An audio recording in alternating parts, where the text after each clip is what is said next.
Hello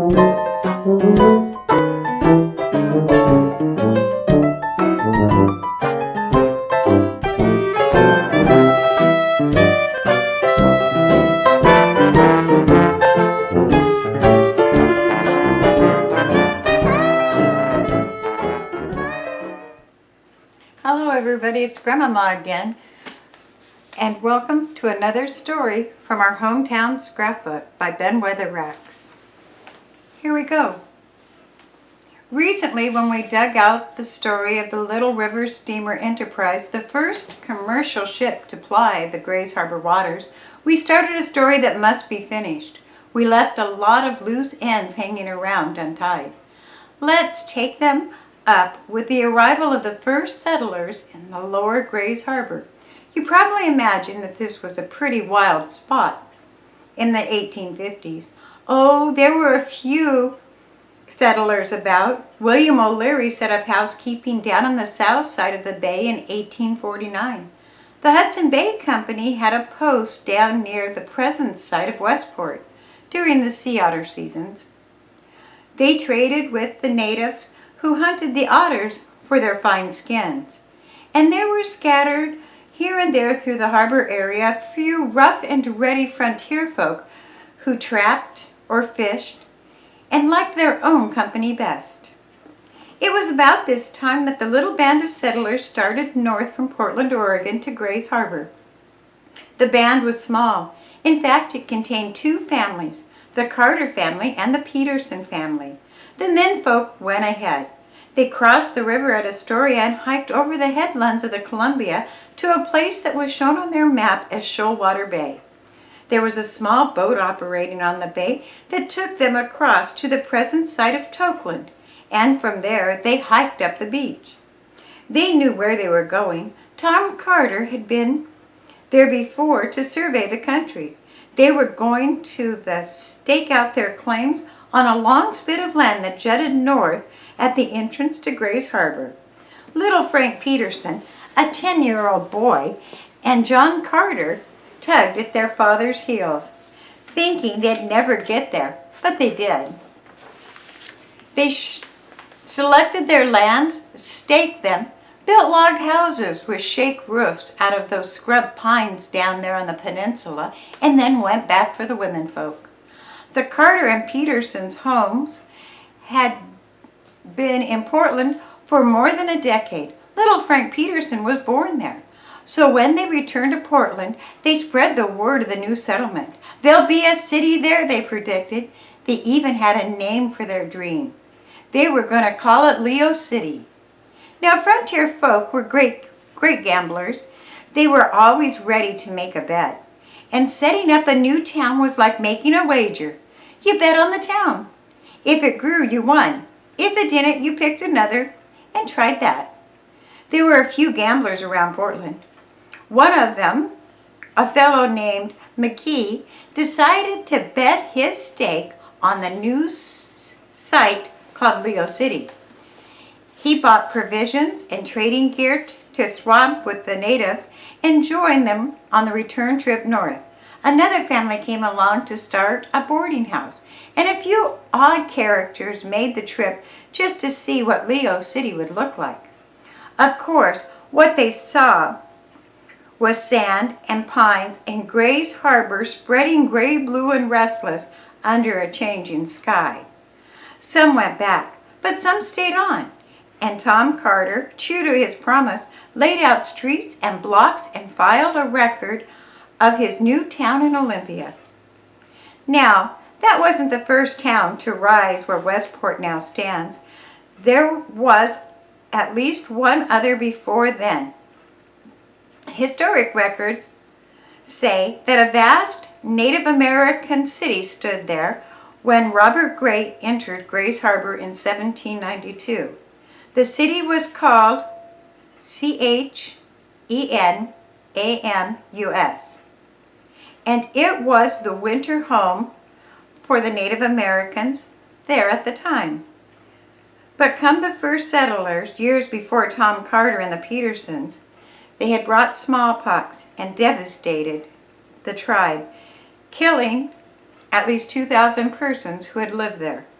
So Leo City, though not the first and not the largest, was still the first prairie settlement on the site of today's Westport in the lower Grays Harbor area. But we're getting involved in details. The story I want to tell you about is about the Native Uprising, the cavalry to the rescue, and how the steamer Enterprise saved the day. Well, we'll get to that story in just a moment. Well, let's get back to Leo City. Tom Carter laid it out, and a handful of people lived in it. Tom had high hopes for his town and used to talk powerful big about things that would develop where and when the immigrant trains began rolling into Grays Harbor. But after 4 years, the same handful of people held down the peninsula that by this time was being called Peterson's Point. It was about this time that Tom Carter went in search of a ship to give the harbor commercial service and rounded up Captain Tom Wright and the Enterprise. And the Enterprise helped things. It brought cattle down from the upcountry settlements and carried fish, clams, otters, and other sea-provided essentials back with it. But business was bad. When after a month of operation, Captain Tom Wright tied his little boat up to a stump near the mouth of the Satsop, the promoter of Leo City was despondent. But they were made of frontier stuff that built the West.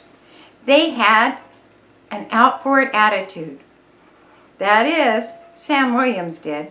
Sam was a new settler at Leo City and a big factor in a small town. Sam Williams, if he were alive today, would no doubt be a successful politician or a big-time stock promoter. He had that kind of touch.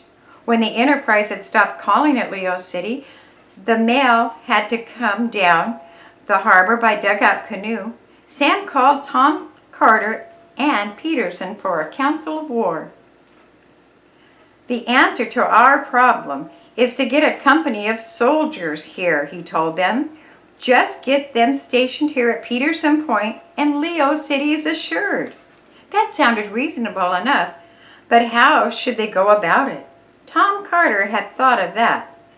But the governor had informed him that the soldiers were needed at Fort Steilacoom to keep the Native Americans in check. Tom mentioned that. That's our answer then, Sam Williams told them. We'll need the soldiers down here. We'll have the Native Americans get out of line, or at least that's what we'll tell them. Tom Carter didn't like the sound of stirring up trouble just for business. It worked both ways. Most of his trade came from the friendly Native Americans who swapped furs and beads, sugar, and flour. But Sam Williams went ahead with his scheming. Now, the natives who traded their pelts and with others besides Tom Carter, and some of the less scrupulous traders found that they could make a better deal if they swindled the Native Americans. And once in a while, a band of young bucks would get a skin full of the North Cove mist and have quite a spree, whooping and hollering and causing all kinds of trouble. Well, they did. And without knowing what they were doing, they set the stage for Sam Williams' plot. At Damon's Point, across the harbor's mouth from Leo City, a trader named Olson swapped whiskey for animal pelts. Somehow the business deal fell out over their bargain, and while history does not record who was at fault, tomahawks flashed and guns spat, and when the frolic was over, the white man was no longer among the living. Sam Williams heard about it and passed the word amongst the white settlers. Then he held another council of war with his co-plotters. Captain Tom Wright was in on it this time, and his part was to hurry to Olympia and arrange for a party for the governor and the members of the legislature. He was to notify the Leo City contingent of the date and hour of the dinner. The rest was scheduled like a good radio broadcast. Each deal was carefully planned. One night, on the agreed-upon night, Tom Wright, skipper of the Enterprise, played host to Governor Glosson and members of the state governing body with a wine supper at Aunt Becky Howard's in Olympia. While they were dining, the mechanism of the plot was uncoiling. Sam Williams had provided a covey of young Native Americans with enough alcohol to get a good head of steam up.